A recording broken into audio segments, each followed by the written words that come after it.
Hello, everybody, and welcome to another episode of B2B Live. I know that I came on here. I did not post an event leading up for today, but that's because sometimes I have to surprise you from time to time.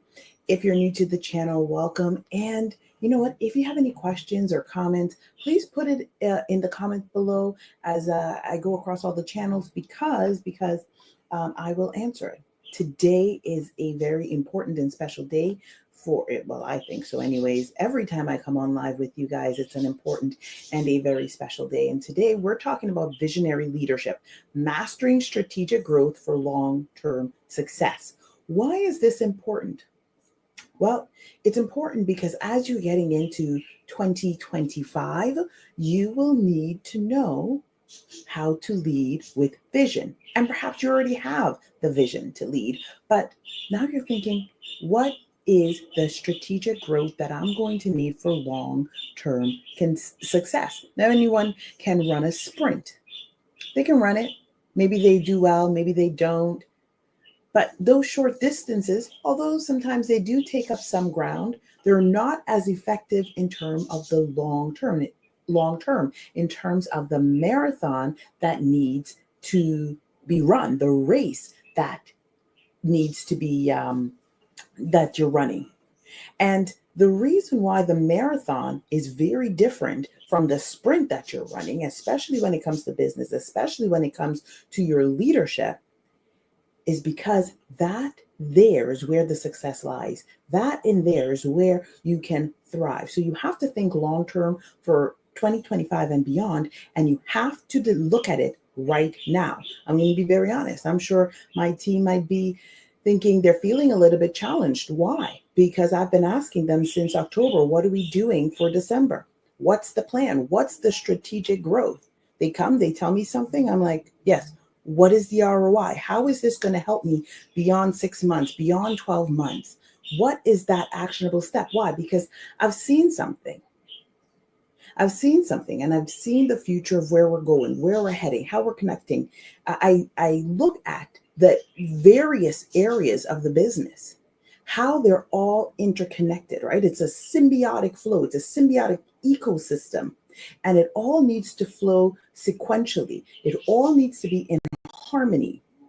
And if one area is not doing so well, another area is okay. How can we bring back that dance to allow it to flow a bit more easily? And the reason why, as a leader, either in your industry, as an entrepreneur, perhaps you are leading a team, the reason why you have to have that vision is because the people on your team do not. And it's not a bad thing. They just don't have that vision. And your job is to be able to lead them. And to be able to lead them, this is where you're going to know where you're going. You have to know where you're going. You have to be able to navigate this whole system. So as I mentioned, thank you all so much for joining in. If you have a question, please put it in the comments. If you have a comment, put it in, and I'll get to it as best as possibly. And today, there are 5 key points that we're going to be looking at. We're going to be talking about leading with purpose, especially going into 2025, and the prep work that you're going to need for December, strategic growth that requires vision, navigating change with confidence. How can you do that? Navigate change with confidence. And sometimes navigating change means letting people go. Yes, I said that. Sometimes navigating change with confidence means letting people go, and building a foundation for longevity, as well as mastering the art of sustainable leadership. Why am I doing this today? As I mentioned before, it is because right now, as industry is shifting, things are going. Businesses are active. Yes, there's the holiday season all around the world. There's different holidays being celebrated. But at the same time, there's going to be a slower period. There's a slower period where you can get caught up on things. You need to check in. And it doesn't start January 1st, 2025. It starts now, actually, even before now. And you have to start implementing these steps into your business. ensuring that your team is very much aligned and understand what it is that they are doing. So we're going to start off with leading with purpose. Now, when it comes to leading with purpose, as a visionary leader, of course, you must be clear. You have to have a compelling purpose. And the reason why you need to be clear and have a compelling purpose is really, at the end of the day, people are going to be following you and they need to have a reason to follow you. Now, some people, yes, granted, they're going to follow you for money. That's just, you can't fight that, right? That's they're going to do that, and eventually those people will get weeded out. But those, the main ones who are on your team, they need to be clear specifically on what it is that they're doing, whatever their job is, their task is. Now, they need to have a reason why. What is drawing them to do it? Is it because they want to grow? Is it because they believe in the project, or they believe in the business, or they believe in the mission? Okay, great. Now you've captivated their attention. Now your job is to lead them, guide them with decisions that is not only affecting you, it's affecting them, it's affecting the business ultimately, and your ROIs, whatever your ROIs may be. Sometimes it could be financial, sometimes it can just be lead gen, it could, whatever the ROI is. So aligning your team is so necessary, because that's how you're going to lead with purpose. I'll give you a good example. Each season in your business, because business go through seasons, right? And each year the business is growing. Now, your main purpose is your main purpose, but in saying that, now you are expanding your purpose. Now you are growing and you're reaching a wider audience. That takes a toll, especially if you're scaling, growing and scaling, but it's slightly different. And when you're leading based on if you're in growth mode or scale mode, the challenges are slightly different, and the alignment needs to be even more secure. So if you're in, I'm going to just say growth mode, for example, and you're like, in 2025, we're going to grow. Well, how are you going to lead your team? You need to know what you are growing to. What are you growing to? Figure that out first. Where are we growing? How are we growing? Am I growing on one channel? Am I going to grow in clients? Am I going to grow in my email list? Am I going to be growing in brand awareness? Because each time you decide to grow, each time you're taking a specific area, it affects every single area. It affects it. So let's say you're thinking, okay, I'm going to need brand awareness. I want to grow in brand awareness now into January and February for the next 90 days. Well, what are you going to do? How can you unite your team that's already working and doing a job and say, we need brand awareness, and I want to be on, I don't know, 100 news outlets, for example. Now they got to come up with a plan. Now this affects every single person, even if it's your social media people. It affects your marketing people. It affects every single one of them. And if you already have a team, let's say you have the PR team, and you say to them, I want to get on, in 90 days, I want to get on 100 stations, news outlets. So that includes everything from lives to in other people's lives, articles written about you, getting on podcasts, getting on TV, all of those things. Now, it seems very simple. It seems like, well, only one department is going to do that. But you have to unite the whole when you're leading with purpose to know this is the goal. You have your job, but your job directly impacts the brand awareness work that we're doing, and the 100 goal threshold that we're going to have to be in the media to expand our brand awareness, for example. All right. And that's how you have to start thinking. not short term, long term. Now, if it happens, great. Maybe you might come close to it. Maybe you might exceed it. Maybe you might just hit the mark. Does that mean that after the 90 days, it's finished and your PR department, okay, we're closed up or finished? Absolutely not. They're still going on, right? They're still going to get you out there and bring the brand out there, right? Your messaging, all of those things. They're going to have all of those things out there. What it shows, though, is that in a certain period of time, that specific department needs to be equipped, they need to be ready, and they're going to be challenged to hit a specific goal. And you need to be clear in that goal, and you need to have a compelling purpose as to why they need to hit that goal, as well as include every single person or the different teams or departments that's in there. They need to be aware of that, because everything that they do on their social media, anywhere else, affects whoever. Let's say a podcast host goes and is doing a little research, that affects that, because someone can say, no, you're not aligned. This and this channel doesn't make sense to me. What you're doing doesn't make sense to me. It's not aligned. Or and that makes it even more challenging for this one department or one person, or maybe it's you, to be able to achieve the goals that you want in, for example, this is the brand awareness. And if the other people on your team is not including or supporting, they're not aware of what's going on, they're not aligned with it.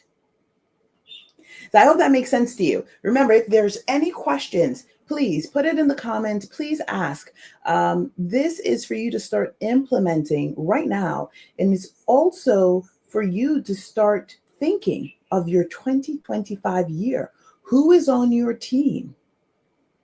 Maybe it's only you. Maybe there's 5 people. Maybe there's 4 people, right? How can you now have a strategic plan for 2025? What is the work that they need to do right now in the next 30, 45 days, let's say 45 days till the end of the year, that's going to propel you for the first 3 months, for the winter months? You gotta be prepared. And it's always amazing to me when people reach out or they connect, they ask me a question, or I could do this, I could do that, right? Everyone can always do something. And I'm like, well, okay, great. What can you do? And then they want to recite something from Google. I'm like, great, but what can you do for me? How is this strategic, and I use air quotes because they don't even really have a strategy. How is that going to help my business? And it's because they haven't taken the time to look at my business. They haven't taken the time to learn anything or to understand something. They're just going into a cookie cutter pattern and system that they think they can just copy, paste. This is the ROI. It does not work that way. Not at all. And so you, as the visionary leader, you as the entrepreneur, you have to be able to be exceptionally clear, and you have to have your purpose. It needs to be so compelling that in these tough times, when I say tough times, the challenges, when you have to sit down and come up with a strategy. A strategy is a plan. Okay, a strategy is a plan. It's going to challenge you. It's going to challenge your team. Just so you know that. It's going to do that because now you have to push them past their capacity. You have to push yourself. Even before you sit with them, you got to push yourself past your limiting beliefs of what is possible. All right. Now let's move on. Number 2, strategic growth requires vision. Now, when it comes to strategic growth, you have to be intentional. It has to be intentional. And your strategy, your plan needs to have a developmental formula for it. And the reason why I'm telling you guys all of this is because when you're going into the new year and then the coming years, let's say in the next 5 years, what is that strategic formula that you have? How have you intentionally envisioned your business and where it's going for sustainable success? How do you recognize the opportunities that come and or may not come? These are questions that you have to ask yourself, especially as an entrepreneur when you are in business. The people perish for lack of vision. That's a Proverbs. It's in the book of Proverbs. You can look it up. Okay? So if you don't have a vision, then you're not going anywhere. If you don't have a vision, it's hard for you to come up with a strategy for growth. It's just a fact. I'm not here to pretend, and I'm not telling you to like, oh, well, be empathetic about the feelings. Yes, the feelings are important. Yes, all of these things.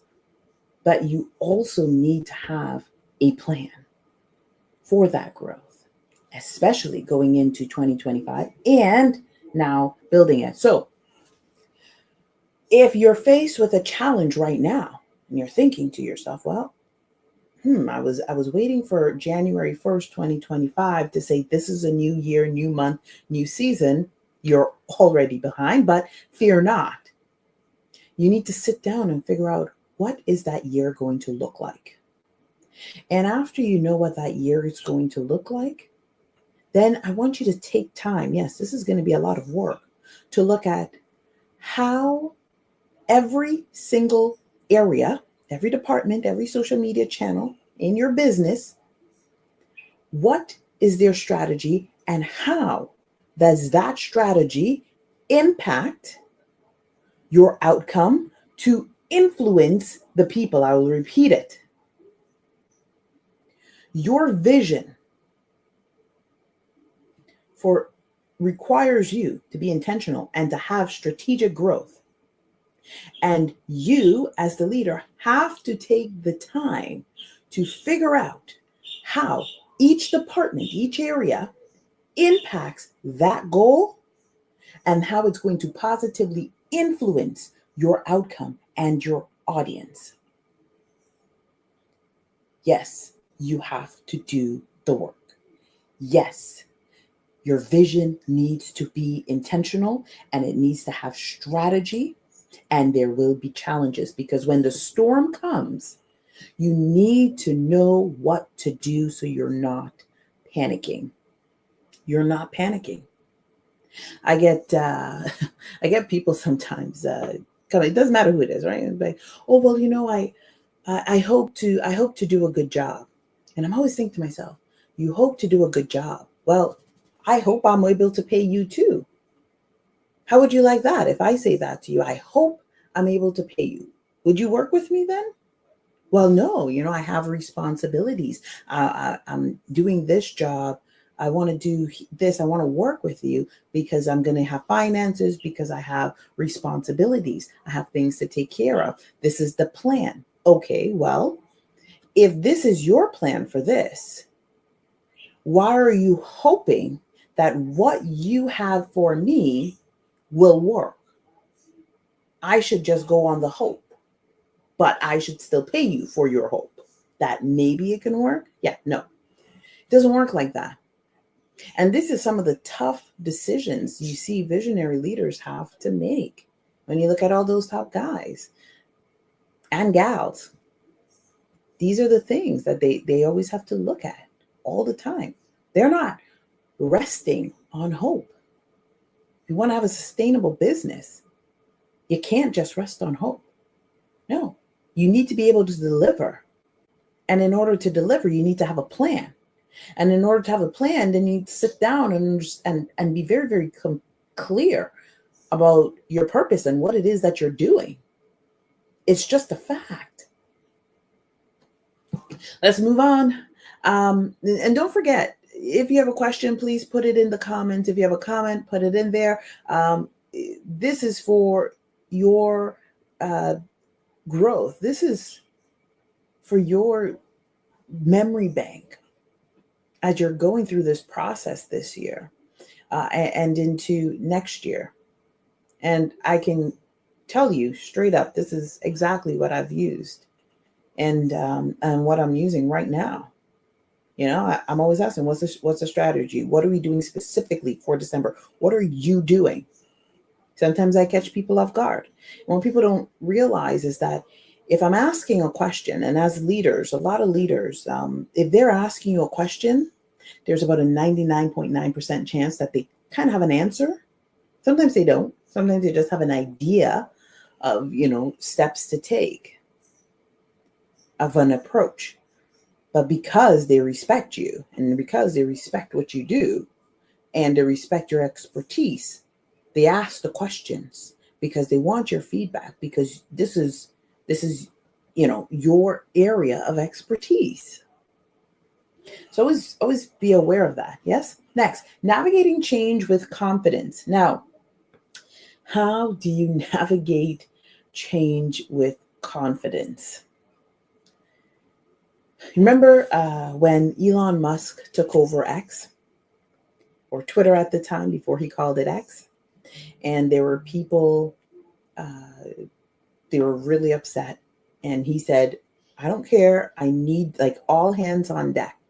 People were very mad. People quit. Some people were sleeping under their tables. Now, is this sustainable? No, it's not sustainable. Are they sleeping under their tables now? No, they're not. Well, some maybe. I don't know. I'm not there. It's not in the news. So I don't know. But it was a very hard change for many, many, many people, because now he was like, this is failing and he has zero tolerance for failure. Let's do it again. Let's fix it. Let's find a way. Now, it doesn't matter what your thoughts are on him. Now X is X and it's continuing to grow.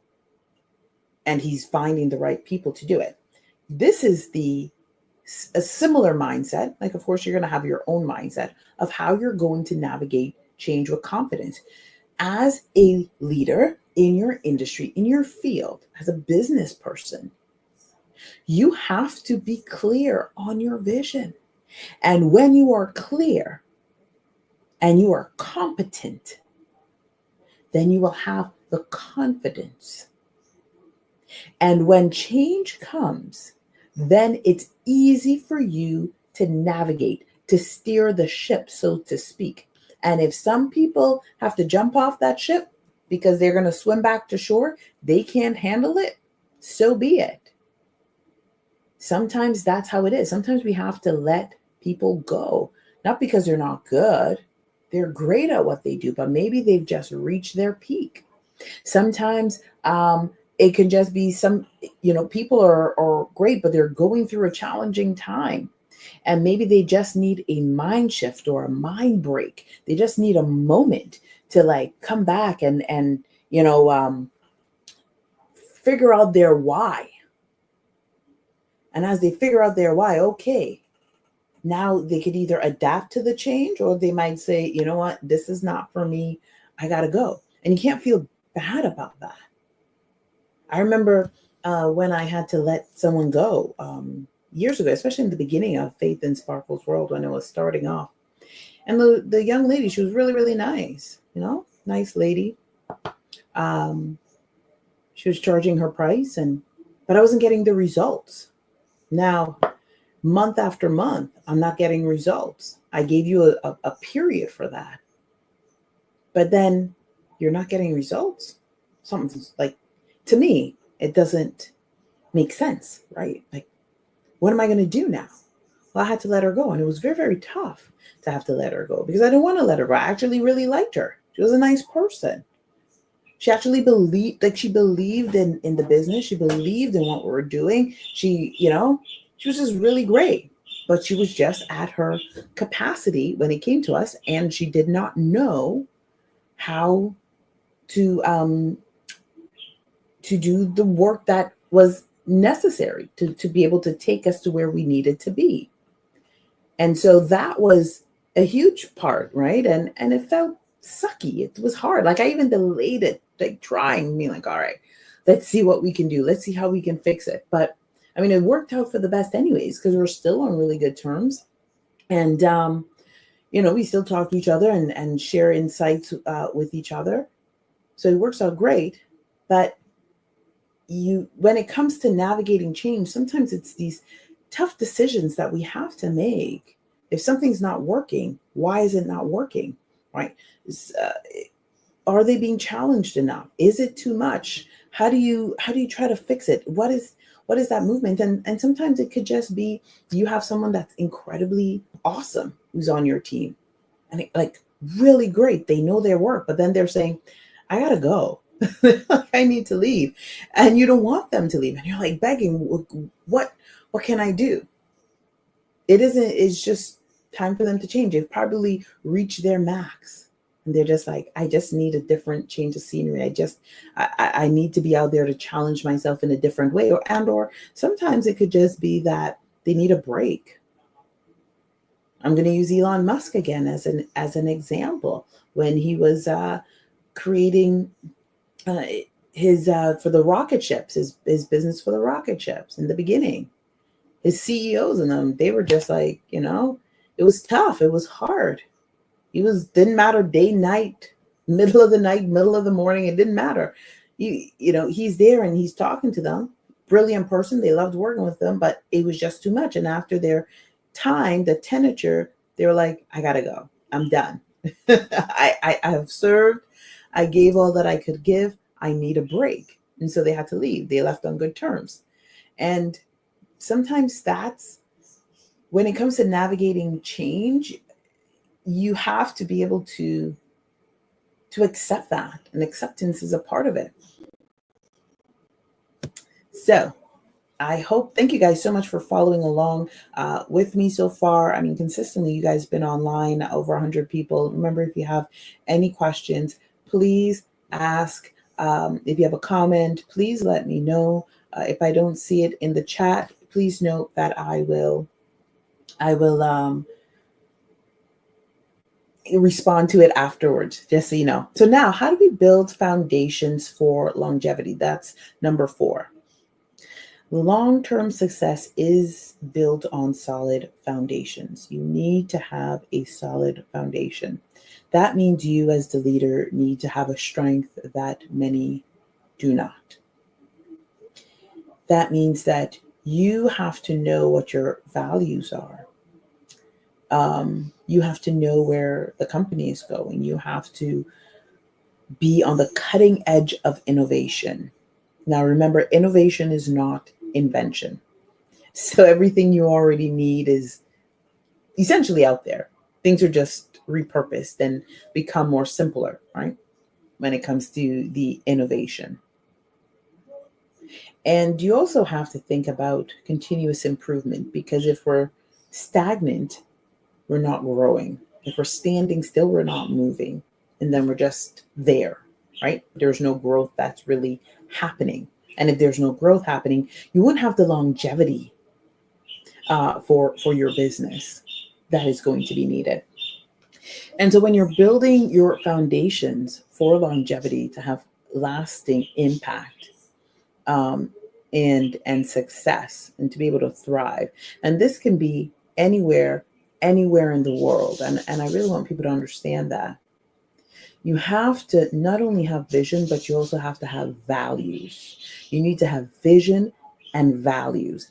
That is the foundation for your longevity. It seems very, very simple, but it is necessary. Because if you don't have a vision, obviously you can't go anywhere. And if you don't have values, you will be doing whatever it takes for you. Well, you're going to be doing all things that does not necessarily align with you. That does not align with you. Let's be frank. And that does not breed long gen. I can't even say the word. Longevity. I couldn't say the word. So that's your values when you're building any business is so necessary, and it lays the foundation. Now, there are other parts to it as well, but that is the premise of your business. Then after you have your vision and your values, remember these things are ever expanding. Like integrity, resilience, improvement. They are ever expanding. They're ever growing. Your ethics, your morals. These seem simple little things, but they are so intricate and they play a massive role in what you do, in your business. And I hope that you see that. Actually, I don't have to hope. You need to see that. And if you don't see that, then take a look at where you are and where you want to be. Look at all the things and the steps that you had to make to get to where you are. Did you compromise along the way? And if so, how did that compromise benefit you? Did it benefit you?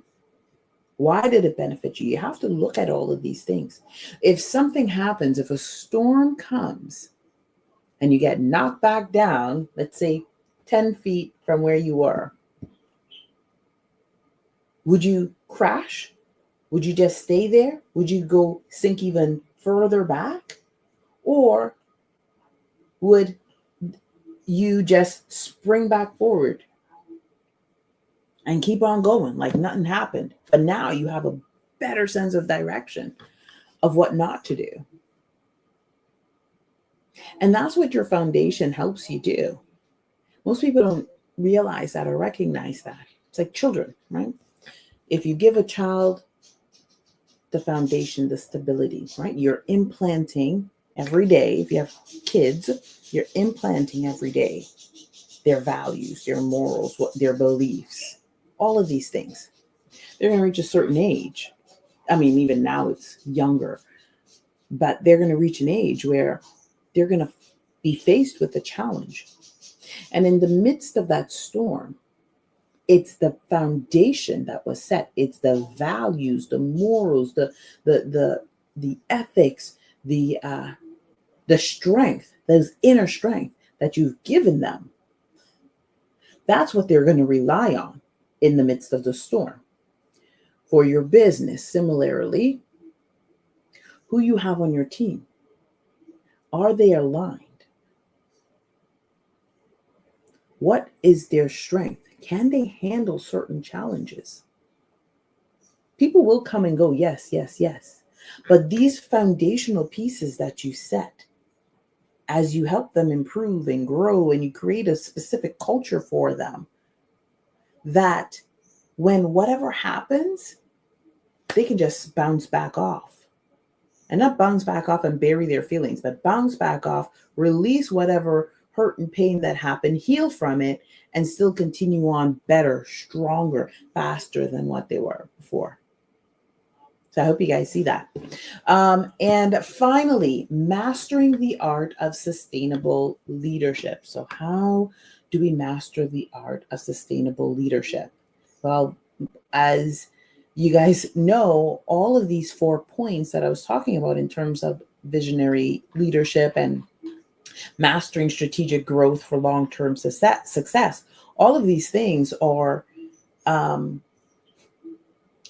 topic or a course or a blog or something or a speech, a keynote, all on their own. But I only have a short amount of time here, and I wanted you guys to have these tips. So mastering the art of sustainable leadership. You have to be able to balance your short-term goals, your wins. And those short-term wins need to have a positive impact for your long-term strategy, for your growth to endure. And that is going to help you sustain any market shifts. Well, why? I'm going to tell you. You had 2024 year. You wanted, I don't know, to grow in clients, perhaps. I don't know. Everybody wants to go in clients, right? They want their But you also needed to be out there. You needed brand awareness. Now you can't hire a PR person. They cost tons and tons of dollars. So you rely on your social media. Excellent. Everyone does that. It's free. But then you don't have the time.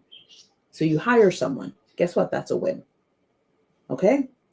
And that win, depending on the person that you hire and depending on the work they're going to do, let's say their work is an engagement on your social media to help with the lead generation, as most people do, but not many are effective in it. That is a win because after 30 days, essentially, you should see results. But in 90 days, then you start seeing a pattern. When you start seeing a pattern, this now becomes a win to your ultimate long-term strategy of client retention, right? Getting them through this cycle. Now, you're getting them through a cycle, but each day or each month or however often you have someone going in, doing engagement, going in, helping you with your social media, they have a plan and a strategy and they have certain goals that needs to be hit. And that directly impacts the long-term goal, whatever your long-term goal is. Hope you're following along. Now, you will get to the end of the year. You will be able to see the pattern on your own. You don't even have to ask them, but it's always good to ask your team because they will have a more detailed analysis. But you take a look. What is the pattern? And I don't mean the pattern of the changes of what the algorithm is doing, because the algorithm, we all know, is always changing. But the pattern of the people, of your audience, what is the pattern? That helps you to have sustainability. You need to see the pattern. It's math. I know. Give you an example. I'm on Pinterest. People are like, well, Pinterest, you're service-based and it's, most people are going on Pinterest for inspiration. Like, okay, great. Let's inspire them. Been through a few people on Pinterest because not everyone is, ready to put in the work that it takes when it comes to leadership and putting it out to be able to drive that traffic. They don't see Pinterest for what it is. Now I'm on Pinterest and I'm averaging per month about like between 16 to 18K. And I don't even do much. Like I've been leaving it. It hasn't been touched much, right? And when I do touch it, then it goes up, like it will go up higher. We get lots of saves, lots of pin clicks, but the views like increase. Now I do like no work. I do some things. I go on, I check. The point is that Pinterest isn't used as a social media for me. That Pinterest is Google for me. That's what I see it as. Because that Pinterest is connected to my website. That Pinterest is driving traffic to my YouTube channel. And I haven't even used my YouTube channel yet. Like I do use the YouTube channel, but I haven't put in much work on Pinterest, I should say. I haven't put in much work on Pinterest. And because I've seen it, Pinterest, I'm just using this as an example for my YouTube channel. YouTube is growing, yes. They're doing their thing, yes. But because I see Pinterest for what it is, then now the goal is to maximize it as the search engine it is created to do for the millions and if not close to 1 billion people that is on Pinterest, which is connected to Google, and that connects to my YouTube channel where I need driving traffic to create a funnel, right? So am I going to see results right away with Pinterest? No. Am I going to get tons and tons of likes? No. Am I going to get 100,000 comments? No. I do get comments. I do get saves. I do get likes. And I'm rarely on there. But The clicks I get is what's important. And those clicks send people to YouTube. That's what I want. And those clicks, when someone types in mastering the art of sustainable leadership, for example, or sustainable leadership, and I put up a post on Pinterest, guess who's popping up on page 1? This girl, right? That's what's happening. Why? Is it because my YouTube, my website is so great and is all these SEO? No, it's because I used a channel for what it was created and intended to use. I used it effectively. And I know that Pinterest is an evergreen platform. So now when I type in or I create a pin, 1, 2, 10, whatever pins, and I drive traffic to my YouTube channel for a specific video, then, hey, I'm getting more subscribers. Hey, YouTube recognizes that people on Pinterest is looking for sustainable leadership, for example. Hey. Now, I just said all this because of I'm talking about sustainable leadership here.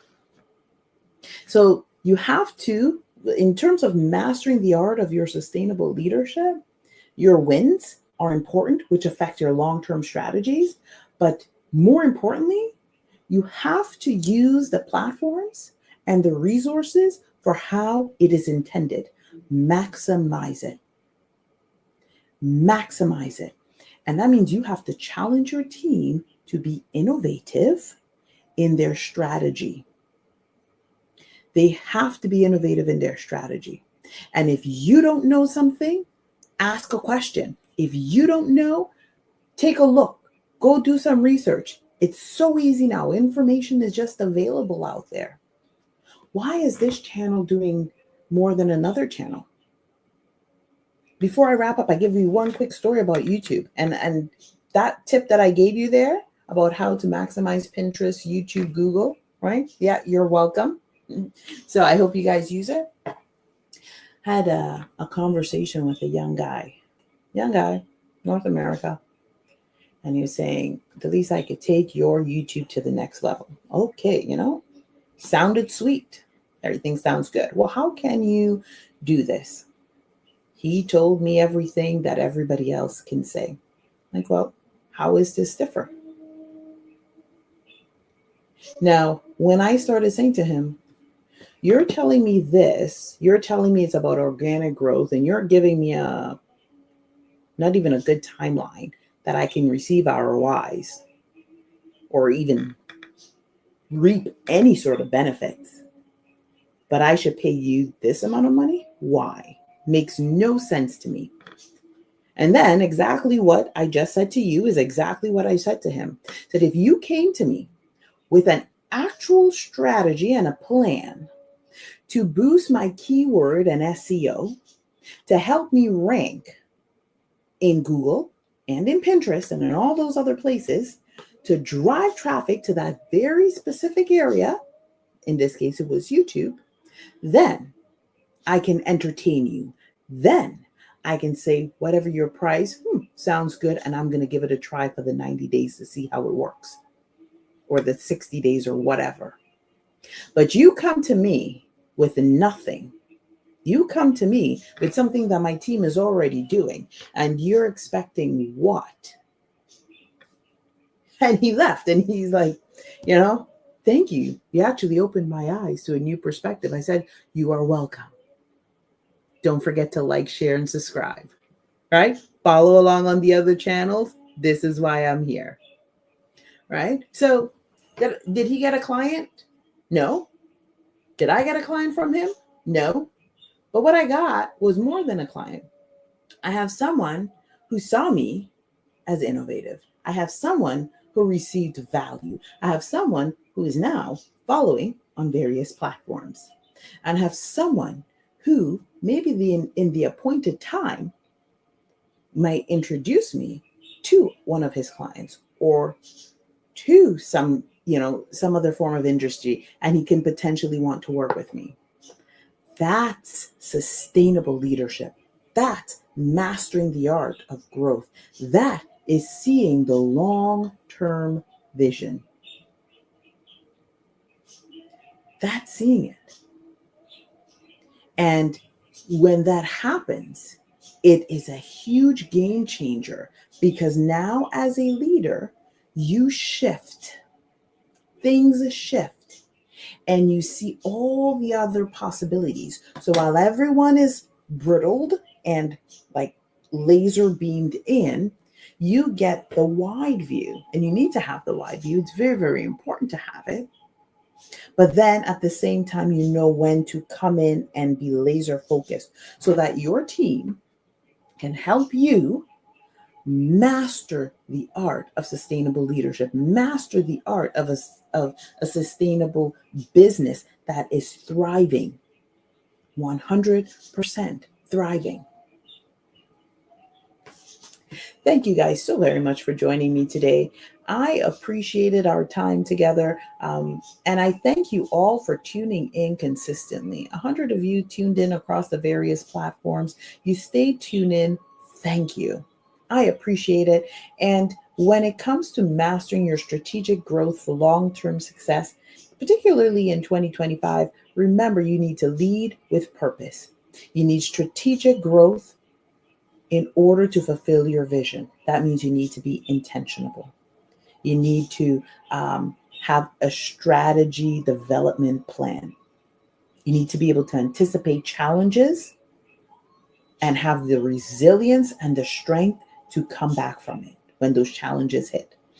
Number 3, you need to be able to navigate change with confidence. Sometimes navigating change with confidence means that you need to be competent. And before you could even be competent at what you're doing, you need to be clear of where it is that you're going.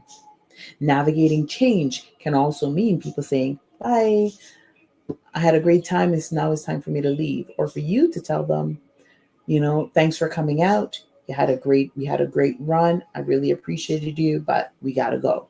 Sometimes that is what it means. Other times it can just mean this person needs a break or this person needs additional training.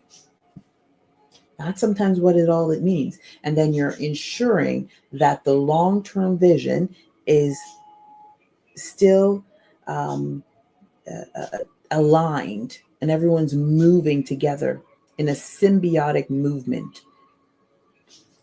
Number 4, you need to build a foundation for longevity. That means you need to create a culture of resilience and innovation. Remember, innovation is not invention. And of continuous improvement. And finally, you want to be able to master the art of sustainable growth, of sustainable leadership. It is necessary. It's a huge necessity to master that art of sustainability. If you can sustain, you can weather through any storm, the sunshine, the rain, the hurricanes, the tornadoes. You will have a thriving and a successful business. May you have an incredible day. May you have a fantastic week. And may you end 2024 stronger than how you started. Bye, everyone.